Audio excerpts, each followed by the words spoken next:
I don't want to say when, but I think we're going to get it done. Yes, ma'am. Mr. President, you in the past have suggested a trilateral meeting between both Presidents Putin and Zelensky. Is Right. that something that is also on the docket? I see that happening, sure, at the right time. I saw a very interesting President Putin today. I mean, he wants to see it happen. He wants to see it. He told me very strongly. I believe him. Don't forget, we went through the Russia hoax together. And he'd call me, I'd call him, I'd say, can you believe the stuff that they're making up? And it turned out we were right. They made it all up. And despite that, we didn't get into wars or we didn't get into problems, but we weren't able to trade very much or any of that, which was a shame because, you know, a lot of success could have been had by trading with Russia. They have great land, great minerals and other things, and we have things that they want very badly.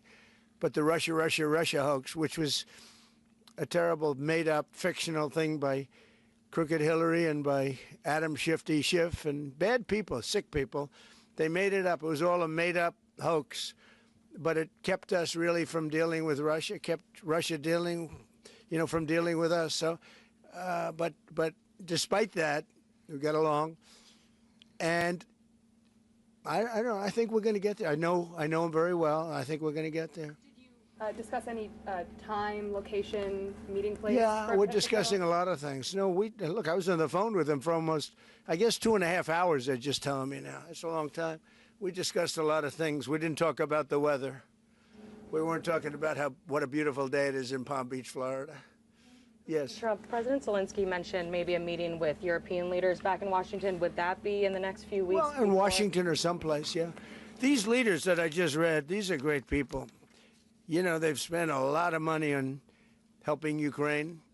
And look, they're doing it for themselves also, meaning their country, because Ukraine's a very important country for them in particular. For us, it's very important. To me, it's the lives. You know, we're thousands and thousands of miles. We're protected by a thing called the Atlantic Ocean and lots of other places, to be honest. And they're not, you know, they're right there. But we're working together with them as we should be. But I'm doing it to save lives. You know, we're not spending any money. Biden gave $350 billion away. And the president was nice enough to give us a contract to take out rare earth and things. So we'll see how that all works out. We have a contract, but we appreciated that. He was very good. But we'll see how that works out. But if you think about it, we're going to have. I really believe we're probably, Mr. President, by far closer than ever before with both parties. We had some times when he was close and President Putin wasn't. Then we'd have President Putin was close and he wasn't. You saw that in the White House. But I think they both want to see it happen. In your conversation with... You're saying that you've said multiple times that you want to stop the killing. And nearly 100 American citizens died in Ukraine on the battlefield. Yeah. What's your message to their families whose loved ones died fighting for you? Well, look, I mean, the message is so obvious. It's what a shame. They died in a foreign country. And some are celebrated people. They're very celebrated. But so sad that a thing like that would happen. Yes, ma'am. President Trump, obviously security is a major issue for the Ukrainians. Right. Did you offer any promises, any assurances today? Well, I did. We want to work with Europe, and Europe is going to take over a big part of it, as you can imagine. You know, they're right there. But we're going to help Europe 100%, like they'd help us. Yes, ma'am, you were going to say something? Yeah, I was just going to ask, when your conversation... Who are you with? Andrea Shala with Reuters. That's what I thought. Yeah.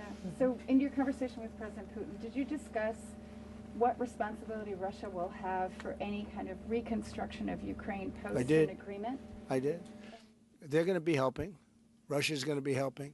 Russia wants to see Ukraine succeed. It sounds a little strange, but I was explaining to the president, President Putin was very generous in his feeling toward Ukraine succeeding, including supplying energy, electricity, and other things at very low prices. So a lot of good things came out of that call today. But they were in the works for 2 weeks with Steve and with Jared and Marco and everybody. Did Russia agree, or did Putin agree to a ceasefire to allow a referendum to take place? Not a ceasefire, and that's one of the points that we're working on right now. No, not a ceasefire. He feels that, look, you know, they're fighting and to stop, and then if they have to start again, which is a possibility, he doesn't want to be in that position. I understand that position. The president feels strongly about that or something, but I think we're finding ways that we can get around that. But I understand President Putin from that standpoint. You know, you have to understand the other side. And, you know, I'm on the side of peace. I'm on the side of stopping the war. So, but I think that's a problem that's going to get solved, yeah.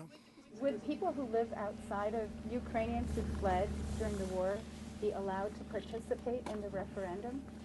What do you mean, people where live? The people that left. refugees So who fled to we have, Poland and Germany. you know, if we speak about the people who are abroad, who are not on the territory of Ukraine, you mean that in Poland, in Germany, we have millions of people. Yeah, they have a referendum in the same of elections, in the same way how people come and vote. They have rights for this, and of course they have to come. That's why if we will come to referendum, yes, if we will come to such decision, people need infrastructure for this, and it's not simple. And that's why we spoke about it. It can't be in one day, very quickly. It's difficult because we need infrastructure. When you have millions of people, you have to build it in Europe, mostly in Europe for today. President Trump, I know you've sounded an optimistic note here, but what happens in a few weeks if things sputter? What do you